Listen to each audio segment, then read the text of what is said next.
campaign that over 2,500 African Americans and even white Americans who joined the campaign were arrested and imprisoned. In April of 1963, King writes his famous letter from a Birmingham jail in response to white clergy who were criticizing Dr. King for stirring up too much trouble. You should read that letter if you've never read it before. All of these things sort of led up until this sort of seminal moment in August of 1963, as over 200,000 people converged on Washington, D.C. It's what we refer to as the March on Washington. But the technical term is the March on Washington for Jobs and Freedom. And it is there that Dr. Martin Luther King Jr. delivered his famous "I Have a Dream" speech.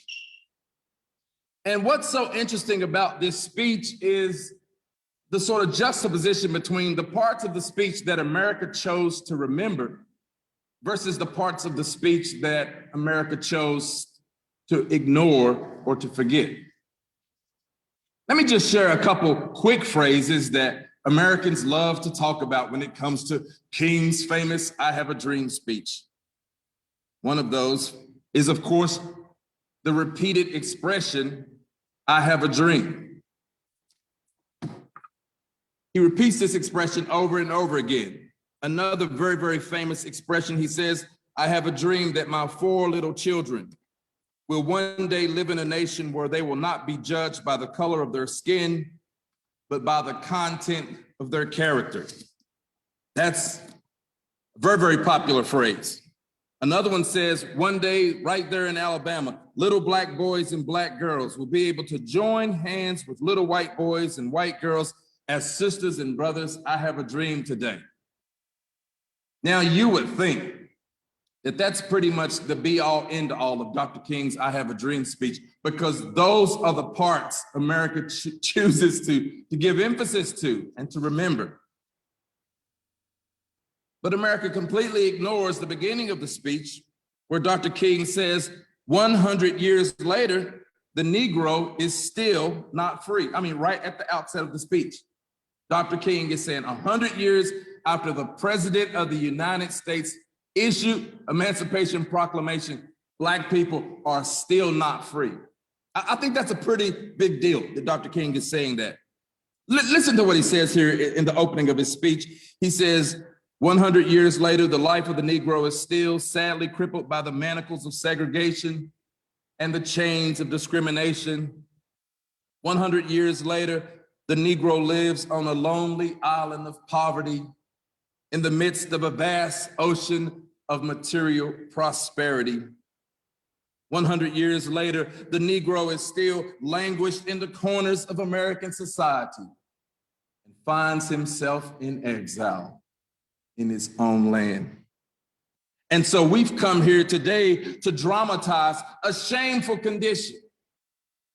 He goes on to say that in a sense, we've come to our nation's capital to cash a check because America has given the Negro people a bad check, a check which has come back marked insufficient funds. So it's very interesting that America chooses to go to the end of the speech and to just lift up some of those phrases where King begins to imagine and envision a better future for America, but to really miss the context of the speech that speaks to the shameful condition of Black America in 1963, which then takes me to the second move of this evening's lecture, which is how this emphasis we've placed on the ending of Dr. King's speech has sort of become a symbol and an organizing motif for the work of Dr. King. I want to share a quote with you that I wrote in a magazine article a couple of years ago in Virginia Capital Connections Quarterly magazine. I entitled the article, "The Unknown King." I said, Dr. Martin Luther King Jr. is the unknown king. He has been caricatured as a dreamer by politicians and mainstream Americans who want convenient quotes that have the potential to inspire good feelings on King Day. and yet avoid taking serious action to end the rising tide of racism. You see, my biggest critique of America, my biggest critique of even progressive Christians, is that we take a lot of Dr. King's ideas, we take them out of context, and we've created this myth, this caricature that has very little sort of historical, intellectual, and theological substance. Everyone loves a Dr. King quote. And the reason we do that is because of the way the dream has functioned as this symbol and organizing motif for Dr. King's work.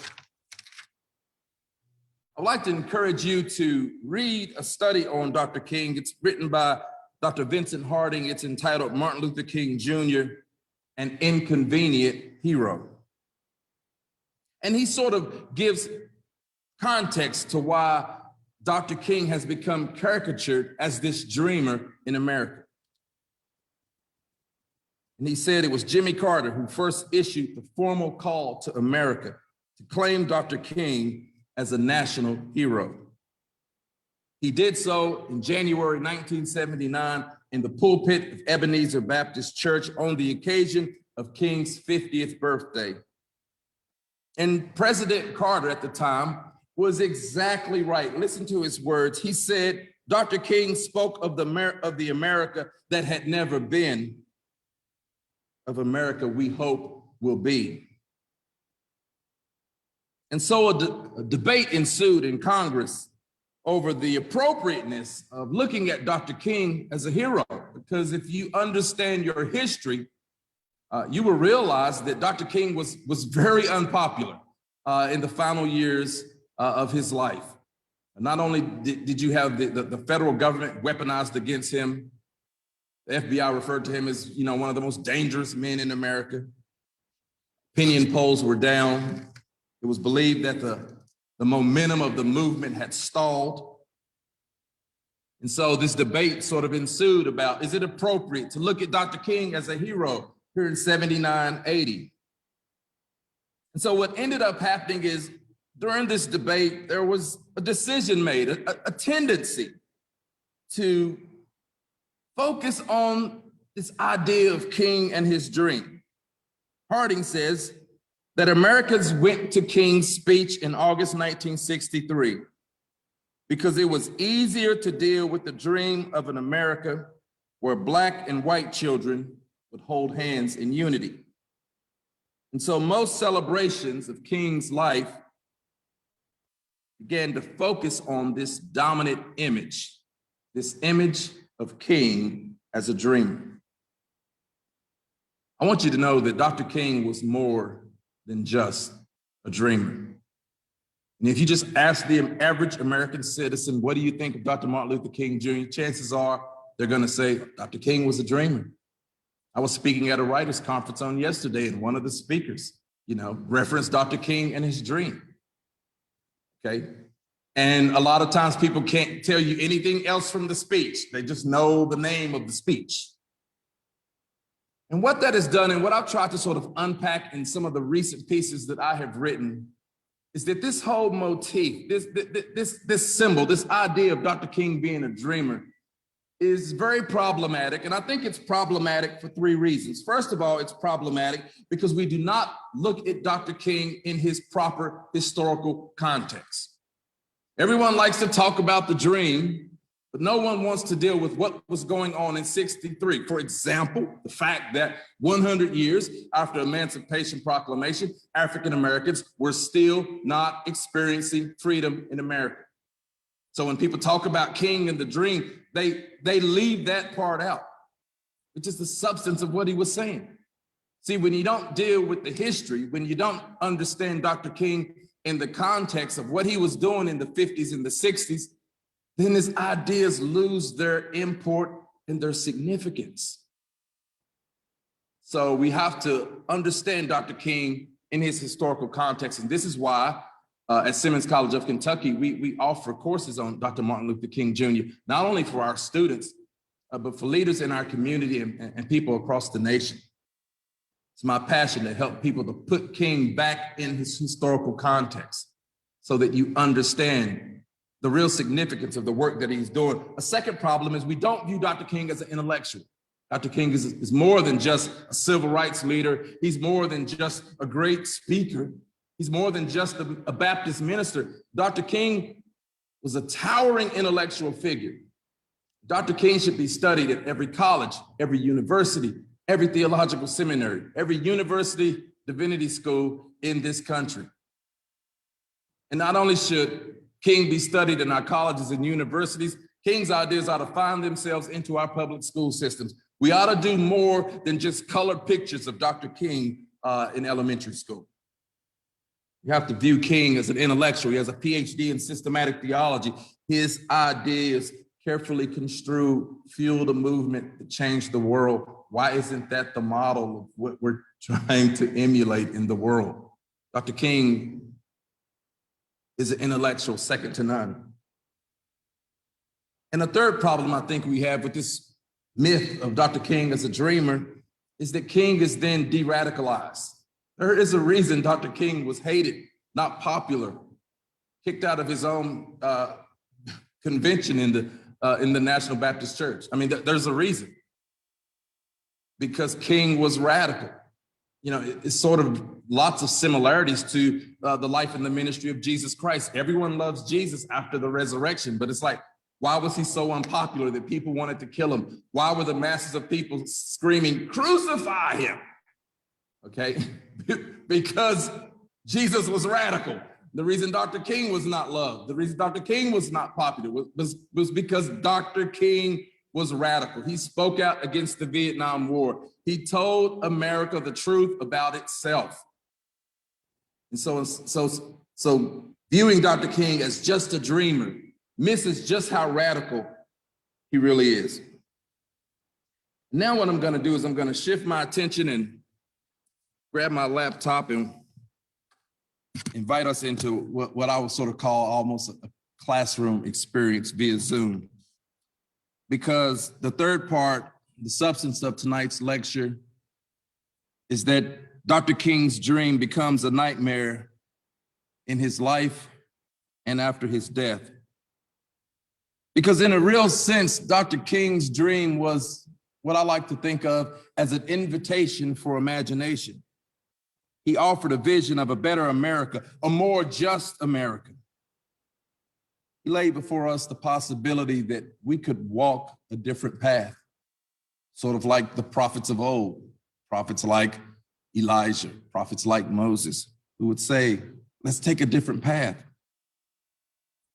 But before his death, Dr. King confessed that his dream became a nightmare. Why? Because of the repeated rejection and repudiation of that vision by white America in his life and after his death. And I think you're going to be alarmed to find just how quickly Dr. King's dream begins to die. America will reject King's vision. They will reject his dream in his life, just like Joseph's brothers did in the Genesis story. And then America will trivialize his dream after his death, turning it into a meaningless symbol.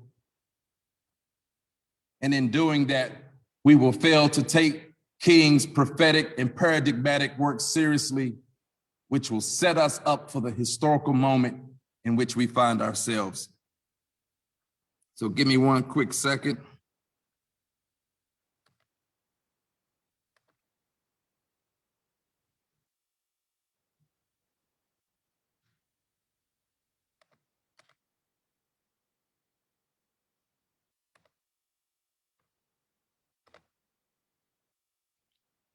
I want you to just take a moment and look at that image of Dr. King. That's Dr. King in Memphis, Tennessee. Look at the look on his face.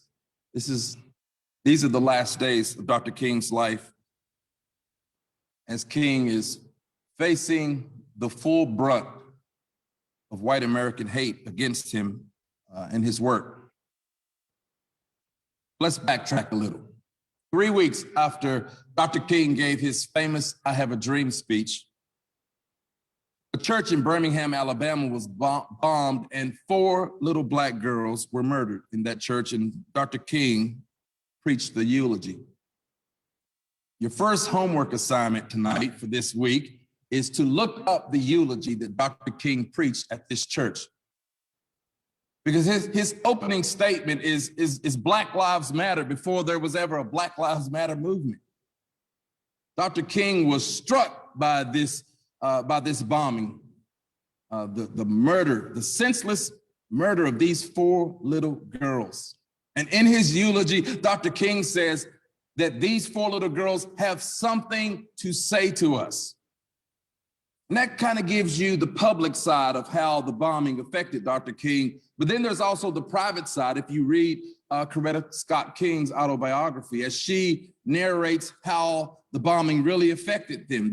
She said that the bombing of the 16th Street Baptist Church caused them to reevaluate everything, that they had underestimated the extent of white hate. Now, I want you just to tag that in your mind for a moment, because this will just become symbolic of what will be significant pushback King is going to get from America. They passed the Civil Rights Act of 1964. That gets followed with white backlash. You get a long, hot, violent summer of 64. Sounds very similar to what we just experienced in the summer of 2020. You got violence in major cities. You got the re-emergence of the Ku Klux Klan. You see these same dynamics. Anytime there's progress, there's pushback, you have the sort of re-emergence of white radicalism, white nationalism. Anytime you have progressive whites who were trying to patronize blacks, there was intimidation, violence, etc. Between June and October, 24 Black churches were partially or completely destroyed, bombs and fires, and hundreds of thousands of Blacks in the South continue to have problems voting. It's 1 year after King gave his famous "I Have a Dream" speech. Literally, all hell is breaking loose. So I want to share with you, because it's just going to continue to gain momentum as King will continue to experience significant pushback. I want you to watch a video clip as Dr. King explains how he had a change in his thinking about his dream.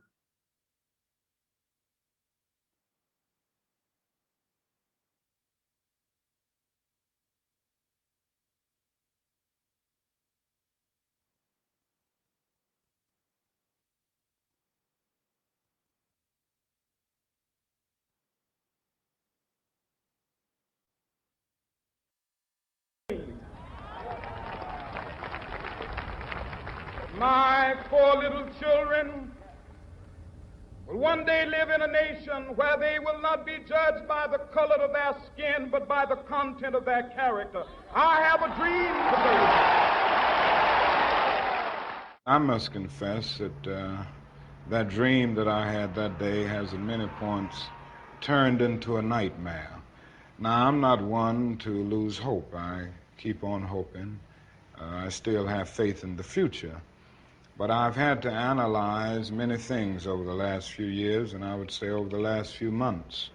I've gone through a lot of soul-searching and agonizing moments, and I've come to see that we have many more difficult days ahead, and some of the old optimism was a little superficial, and now it must be tempered with a solid realism. And I think the realistic fact is that we still have a long, long way to go, and that we are involved in a war on Asian soil, which, if not checked and stopped, can poison the very soul of our nation. I'm not going to say that all of our problems will be solved if the war in Vietnam is ended, but I do say that the war makes it infinitely more difficult to deal with these problems.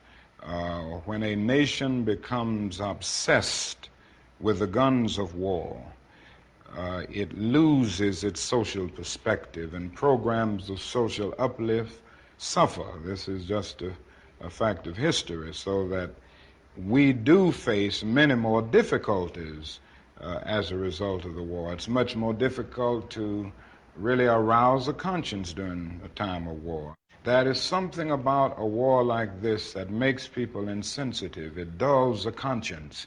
It strengthens the forces of reaction, and it brings into being bitterness and hatred and violence. I think the biggest problem now is that we got our gains over the last 12 years at bargain rate, so to speak.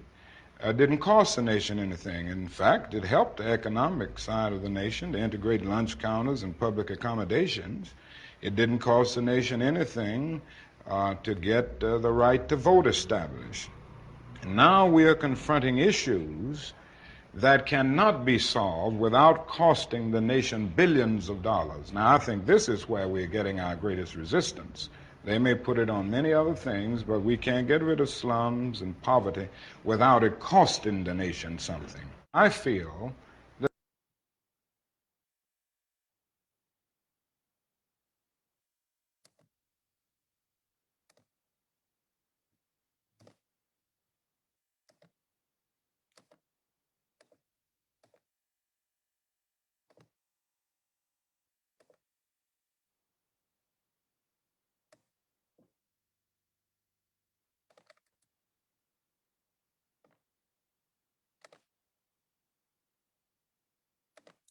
So the words of Dr. King are pretty powerful in that moment.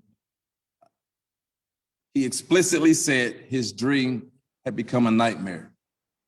And I want you to pay attention to the language that King used when he refers to some of the old idealism being a little superficial. That's an explicit allusion to that vision he talked about at the end of his I Have a Dream speech. He said that has to be tempered with some realism. So that lets you know that ever since 1963, King had been agonizing over what he had said and the response of America. And he got the message loud and clear that America was not interested in his dream. And that's why he told America that his dream had become a nightmare. Let's push forward. America rejects Dr. King on April the 4th, 1968. He is assassinated in Memphis. Look at the imagery of his wife, Coretta Scott King. It is such a powerful image of Black grief, Black trauma. Violence engulfs cities all over the country as it struck a chord within Black America that Dr. King, a man who was all for peace and nonviolence, had been cut down with a bullet. In a very real sense, when I teach on Dr. King, I like to frame Dr. King as a member of the prophetic Christian tradition. King's work was very, very prophetic. If you study models of what it means to be a prophet, to be a person who speaks for God, a person who represents oppressed and marginalized people, one who is an interpreter of the times, Dr. King fits the mold and also has the temperament of a prophet, both in his life as well as in his death. You may not know this, but King gave a speech in '67 called America's Great Moral Dilemma, where he talked about the three great evils of American society, the evil of racism, poverty, and militarism. What King began to do right before his assassination was to really get at the heart of the American problem, to expose the things that we need to correct if we want to live into a better future. This is why King wrote his last book, Where Do We Go From Here? Chaos or Community? And I believe that work is both paradigmatic as well as prophetic for what is going to unfold in America from '68 to 2021. Because in this book, Where Do We Go From Here? King talks about the problems of economic inequality, the problems of disorganized Black power, the problems with white resistance to justice and progress, the problems of social instability and chaos. All these things King talked about in this book.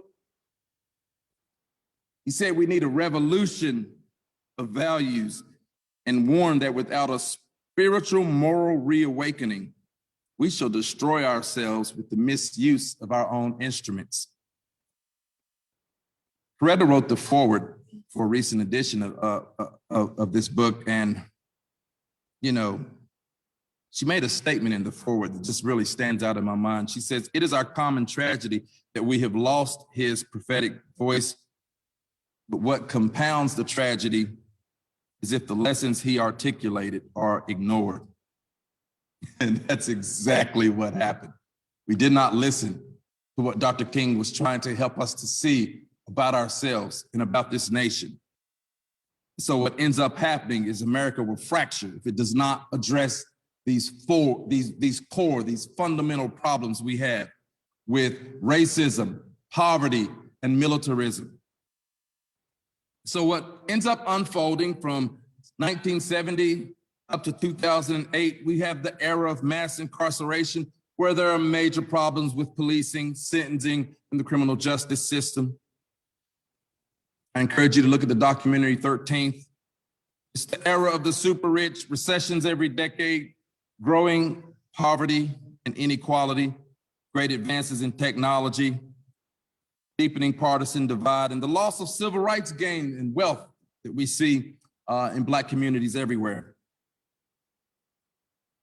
And today, poverty is such a problem in America that the United Nations commissioned a special study and a special report and found that in spite of the immense wealth we see paraded across our televisions,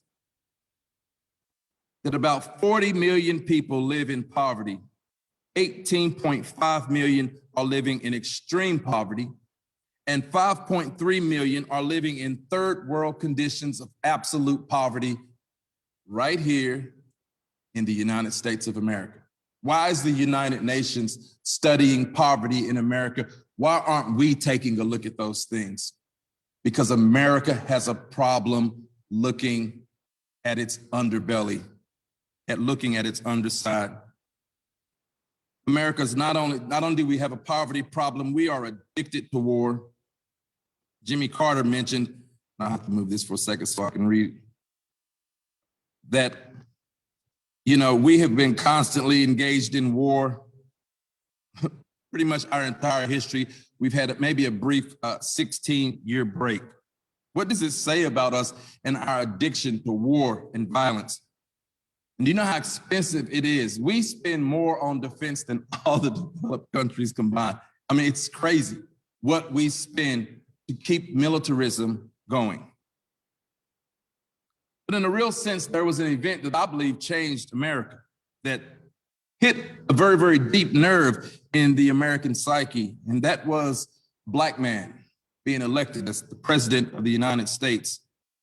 This is a quote from a recent article I wrote entitled, "We Can't Stay Here Anymore, the New Era of Racial Estrangement and Separation."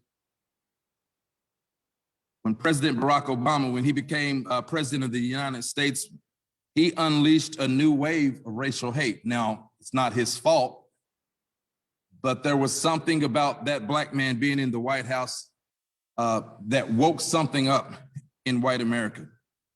And ever since, we have been experiencing very intense backlash. And we've seen a resurgence of white nationalism and white supremacy, whether it's the Tea Party, MAGA movements, or very extremist groups that are gaining recruits by the day. In a sense, Obama unleashed something in America that we experienced in a very, very profound way last summer with the murders of people like Ahmaud Arbery, Breonna Taylor right here in our community, George Floyd up in Minneapolis. And since we became a nation that was on fire. But not only do we have problems with racism, we have very, very deep problems with our political and social life. The Capitol was attacked on January the 6th. And everyone thought all the crazy was over because 2020 was over. 6 days into the new year, there is an attack on the Capitol. And all these things are happening, and our tendency is to become desensitized, to think that these things are normal. This is not normal. America is in chaos. And I believe this is the nightmare the king foresaw.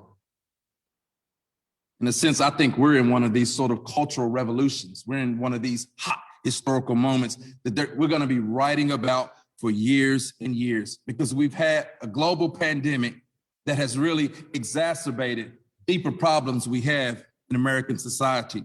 Problems with our political system, problems with racism and xenophobia, a weakening infrastructure, gross economic disparities and poverty, and an absolute collapse of meaning. If you were to look deeper at what is unfolding in America, you'd almost have to revisit Dr. King's speech talking about the three great evils of American society. Because I believe King was giving us a template of the problems that are going to continue to plague us, because we're going to have problems with systemic oppression, widespread suffering. And when you have systemic oppression, widespread suffering, it is a recipe for social unrest, social strife, social chaos. That is what is happening today. That's the moment in which we find ourselves. And we can try to downplay it. We can try to dismiss it. We can try to normalize it all we can. But the things that are transpiring around us, these things are not normal. They are tearing at the fabric of this nation. This is why I'm currently expanding upon the work I've done around the issue of nihilism. Nihilism comes from the Latin word nihil, which means nothingness. And we are, in a sense, experiencing a descent into nihilism, an undercurrent of hopelessness, meaninglessness, and lovelessness that manifests itself in people who used to have hope that America could be better, but they've given up on it. These are the people who are operating on the fringes of American society, disrupting protests, disrupting progress. But at the root of it is despair. They don't believe anything can change. We're going to have to deal with that nihilism. We're going to have to deal with the nihilism that manifests itself in a collapse of meaning, where people cannot no longer make sense of the world. These traditional beliefs about God and some of the lies and the hypocrisies of the church have been exposed and found to be untrue. And people are like, well, if we can't trust the church to tell us the truth, then who can we trust? And this lovelessness that's manifesting itself in the spiral of violence, hatred, and indifference. I believe it's the undercurrent of nihilism. While there is widespread apathy, mistrust for social institutions, deep unrest, while extremism is only gaining momentum, those who are peddling and fomenting in violence, and a real loss of imagination. We cannot imagine something better beyond where we are. This is the moment in which we find ourselves. So,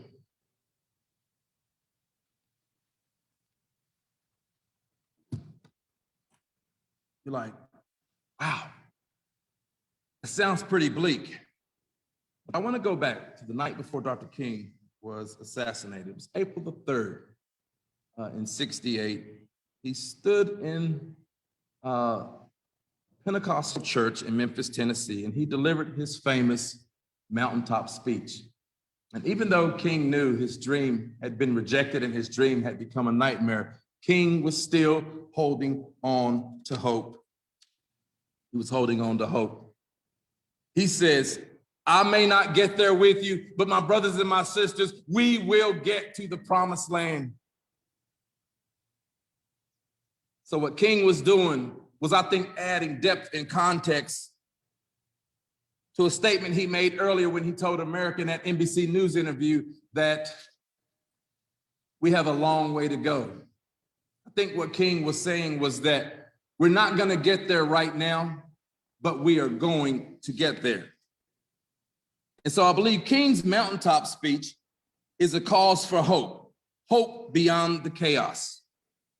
I think what we have to do today in 2021 is we have to accept that we are not getting there now. We have to abandon idealism for hope. See, not idealism. We must have hope. No, we're going to get there. We're just not going to get there now, because right now we've got some things we've got to deal with. We've got some issues we've got to tackle. We've got some work we have to do. See, idealism wants to abandon the kind of real work it takes to create change.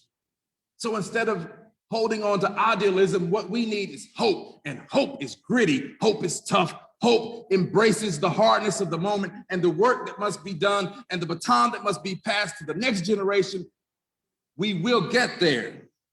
The win is up to God. We abandon idealism for hope. We embrace the struggle for incremental and penultimate change, because we must first face the nightmare before we can ever get to the realization of the dream. Teach, Dr. Brogdon, I'm doing the best I can. We have to embrace the nightmare, not pretend that the nightmare is not real. We face it with hope, knowing that God is with us, will help us to chart a path forward. Now let me end tonight's lecture with a few concluding implications as I circle back around to Dr. Martin Luther King Jr. I think in this moment in which we find ourselves, we need perspective, because a lot of people are saying things, and we have to learn how to listen and to look deeper so that we can avoid the loss of perspective and the dangerous conflation of issues. Listen to a lot of the terms that are floating around in the world of social media: mass shootings, fake news, cancel culture, conspiracy theories, dividing, uniting people, partisan politics, politically correct, Me Too, Black Lives Matter, love is love. And because everyone's just throwing around words without context, then sometimes there is a dangerous conflation of issues, because politically correct and Black Lives Matter, they aren't the same issue. We got to be careful. This is why we need perspective. This is why we need to study people like Dr. King. This is why we need to look at Dr. King as an intellectual, as a theological and a religious resource, so we can help people in our culture to say, wait a minute, let's think about what you're saying. Because the important work of Me Too isn't something that you want to just nullify with, oh, well, you're just being politically correct. No, that's not the same thing. So we need these intellectual and theological titans like King and many others who can help us spending time in the public square, helping people to think through a lot of these things that they're talking about, which is why Dr. King is such a great asset to the church. I think what we have done with Dr. King's dream tells us something about ourselves. I think it shows us how we lie to ourselves as a nation. I believe it's very problematic that we took the conclusion of his I Have a Dream speech and we made it paradigmatic for his thought when he told the nation he had a dream, and he told the nation his dream became a nightmare.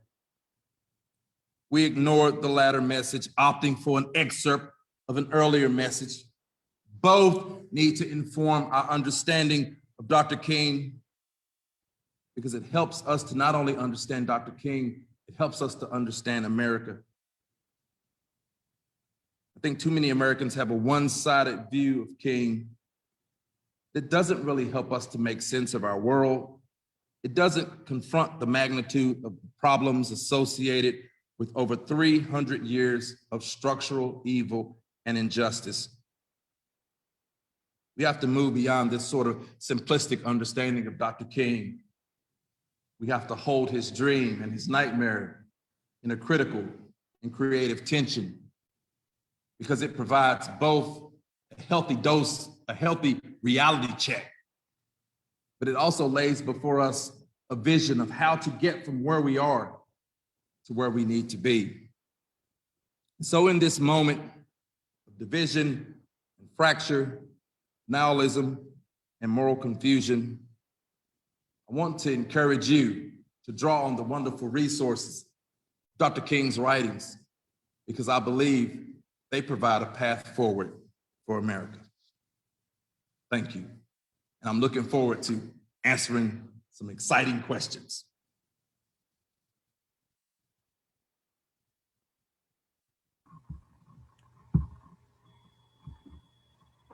All right. Benjamin, I'm looking to you. Could you please give us instructions about how to ask a question? If you would like to ask a question, you can either write it in the chat to panelists or use the question and answer feature at the bottom. You can click on it and type in a question.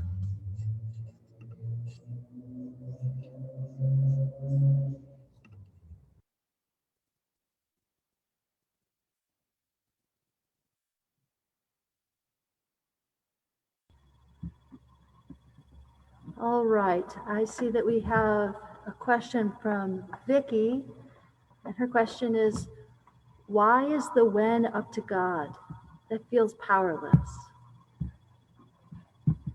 Well, because when you're dealing with the magnitude of human systems, when we're talking about dealing with the legacy of colonialism and slavery, you really can't, there are no quick fixes, because these are problems that have been brewing for hundreds and hundreds of years.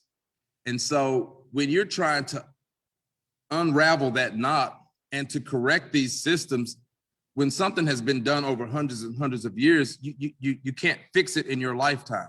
So some of that idealism that you think you're going to get people who have historically benefited from disenfranchising Black Americans, that all of a sudden they're just gonna sort of surrender all of those privileges and we fix everything. I mean, it would be wonderful, but the fix to the problems go beyond our lifetime. And so what we have to do is we have to chip away at these problems and work for incremental change and organize in ways that we create momentum, that we then pass that baton off to the next generation. And so that's kind of what I see, you know, King tagged us, and we are continuing some of that work. Now, does it feel powerless? Do we wish we could do more? Absolutely. But this is why I understand now why John, when he was talking about socio-political power as it was operating at the end of the first century, why he had to use the apocalyptic image of the beast, because it was this monstrous image of something that is so powerful that's crushing people. And when you are contending against something that is this big, it's bigger than you. So that's why we chip away at it. We get out of this mindset that we're going to fix it, that God has called us to be faithful. And it's hard. And I don't think it will feel good, because incremental change means that there are still going to be injustices left in place. There are people who are going to continue to suffer, but that's beyond our control. Great question, though. Okay, the next question is from Mary Ann, who asks, how does war dull a conscience? Does America have a conscience today? Okay, one of the books that was so influential on Dr. King's thinking was called Jesus and the Disinherited. It was written by Howard Thurman. Jesus and the Disinherited, written by Howard Thurman. You need to read this book, because Thurman talks about, in his fourth chapter in the fourth chapter, he dealt with the issue of hatred.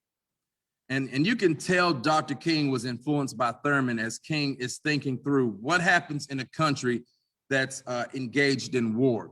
When you're in a time of war, the reason Dr. King was critical was because people get emotionally mobilized they identify someone who they label as an enemy. They're the enemy. They're the person we have to conquer, we have to destroy. And so what Thurman talks about is how hate can be given this sort of veneer of good, that when you can't individually go out and kill someone out of hate and think that that's okay. But if we as a nation do it, then that somehow is actually morally acceptable. Well, they've done something and our government has decided we're going to go to war against them, so it's okay to murder all these people. This is what Dr. King was talking about. It dulls the conscience. The longer you are engaged in this, the sort of moral and ethical gymnastics and hoops you have to jump through to kind of justify why that's okay, it does something to you. And what it does to you is something that's not good. Do we have that moral capacity today? I would say sadly no, but there are people who are trying to resist what militarism has done to us morally and ethically. But we know how to categorize people, how to label people, how to justify it being okay to kill other people. And I'll give you one example of this. When we were engaged in the wars in Iraq, we would always count the number of American deaths. But there was never any count, any reckoning of how many people from Iraq were being killed. Not just their soldiers, but the collateral damage from those bombs, because their lives doesn't matter. The only thing that matters is how many quote unquote Americans are dying. And that says something not only about the news, not only about the federal government, that says something about all of us.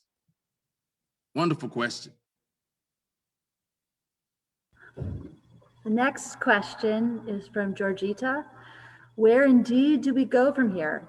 Is it so obvious that America as a whole has very little interest in addressing the very real and blatant racism that continues? Economics, poverty, racism, divided politics. How do we do more to join in finding a solution? Well, one of the things I like to tell people is, if you are doing the work of racial justice, you've got your sleeves up, if you're doing this work, you are a part of a movement. And I don't want you to think that you are alone.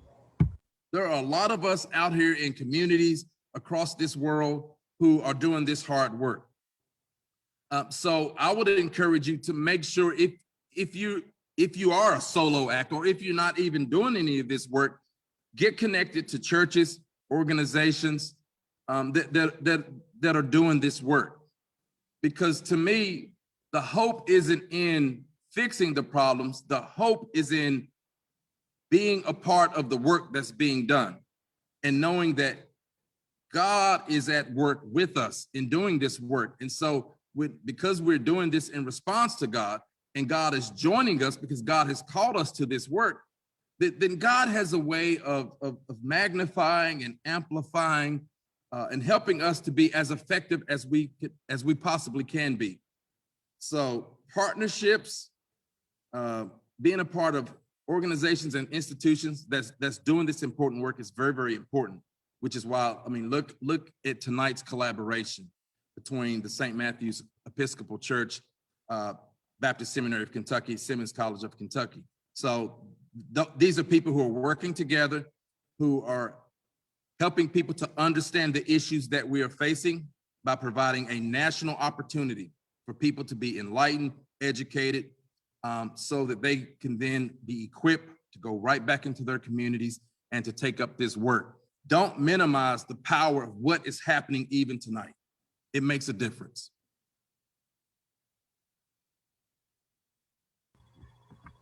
The next question is from Peggy Woolley, who asks, as a member of the older generation, I am appalled at our lack of knowledge of true history and recognition of the systemic injustices we have created. Can you speak to what you see happening in the younger generation? Are they our hope for the future? I think there's a lot of hope with the young generation in that they have less of a stomach for some of the injustices that the older generation has. Dr. King talks about being maladjusted. And it's interesting how socially we can adjust ourselves to things that are deplorable, that are morally reprehensible. The fact that you have 5.3 million Americans who are living in third world conditions in this country, that's not okay. But we have learned how to look the other way. People who are suffering, people who are destitute, they have become invisible to us. what American society tries to do, it tries to insulate and to isolate us from seeing human suffering. And these younger people, they want to put that in your face and to say, this is not okay. A police officer with his knee on someone's neck who basically just murders him in broad daylight with a smug look on his face, that's not okay. And if people within the four walls of the church, if they're not going to get worked up about it, we're going to go to the streets and we're going to shut normalcy down so that people understand there's something profoundly wrong in this country. So the wave of protests that happened over the summer, it was exploding all over the country, I think is a very, very promising sign. And there were some of the older generation who were a part of this, but I can't lie. A lot of the energy and the momentum, these are young leaders. I think it's our job to get involved and to listen to them, because I believe their energy, their creativity, their zeal, and their insight can help revitalize some of our institutions, and we can find some creative ways to connect and to partner together so that we continue to create a broader change. Wonderful, wonderful question. All right, I'm going to combine a comment from Janet and from Candy. Janet says, tell us more about SBK Simmons classes, especially ones on Dr. King. And Candy says, Dr. Brogdon, the book, The Radical MLK, has helped us so much during your class. Can you mention it for others? Excellent, excellent. Last fall, when leaders of the community came to our president, Dr. Kevin Cosby, and they wanted to do something. What can we do? And one of the things Dr. Cosby told them is, we need white allies in this fight, in this struggle. You know, we need people in the white community who want to join us in this. And not only do we need white allies, we need people who kind of understand the history. So you have to understand Black issues. One study was done that found that only about 8 to 9% of what is in our public school curriculum deals with anything related to the Black experience. So most Americans are completely ignorant about their Black neighbors. So if you're going to love God and love your neighbors, you kind of need to know a little something about who they are, their history, their culture, et cetera. Well, you don't get that from the public school system. And I think that feeds some of the antagonism, some of the indifference, and the lack of understanding. I talked about this in a recent article I wrote on why we talk past each other on the issue of racism. It's our public school system. Doesn't really tell us our history. So what we try to do is we try to fill in the gap, and we offered a course called the Radical Martin Luther King Jr. We opened it up to not only students at Simmons, but people all over the city. We even had people all over the country who was taking the course. I think between 65 and 70 people enrolled in the course, and we read an anthology edited by Dr. Cornel West called The Radical Martin Luther King Jr. One of the members in that class is an executive director for a national organization called Just Faith Ministries. And so, you know, we're offering a 6-week course on Dr. Martin Luther King Jr. that started the 1st of February, and it will end around the middle of March. And we have another national audience. There are probably some people who are in that class who are, you know, watching tonight's lecture. So just keep your eyes open. This is something we're going to continue to do because it was such a transformative experience for students. They're interested in not only courses on Dr. King, but courses about slavery, mass incarceration, et cetera. So keep your eyes on Simmons College. We'll continue to educate on those issues. And please, if you can, get that book, The Radical King, edited by Cornel West. He provides a powerful introduction and includes some of King's most influential speeches and writings. It'll open your eyes. Thank you. We have time for one more question. This is a question from Michelle. How do we get this negativity, this tension to come to the forefront when society is trying to make it go away, to shut it down? How can we make King's dream a reality? Well, man, that's a really good question, because there is this tendency to want to not lean into the heat and the controversy of the moment. So what I like to tell people is, okay, let's go back to our history. Without protest movements, you would have never had the abolitionist movement.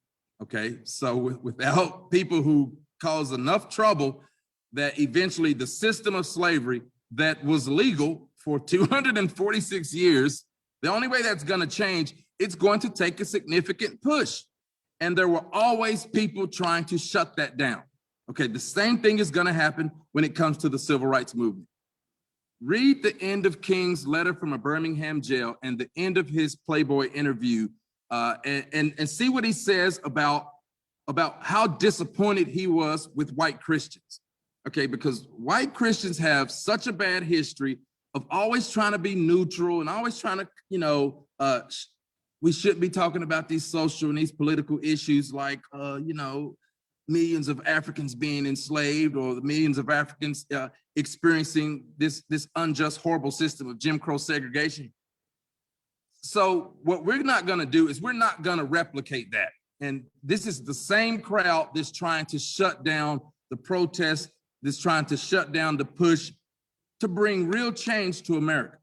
And so you're going to have to choose which side you are going to be on, because look, these young people and people who we're not going to be quiet. We're not going away.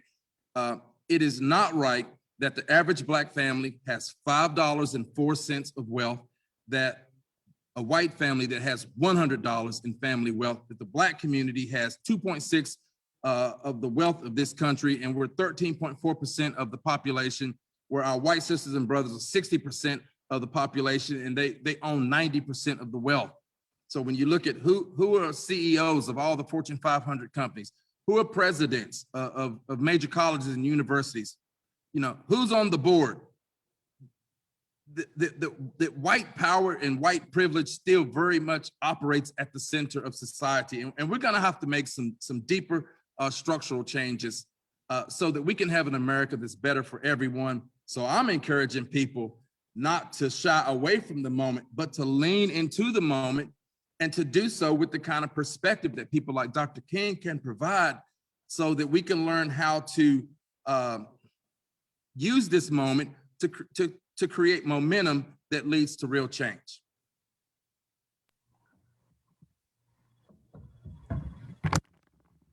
Dr. Brogdon, thank you. You can teach me anytime. You can always come back to St. Matthew's. And if you are a white church leader, I suggest that you take a class at an HBCU. I suggest that you take a Radical Martin Luther King class. It was a great experience for me. I learned so much. Thank you for being here with us tonight. Thank you for watching. Thank you for engaging, and keep the faith. Good night, everyone.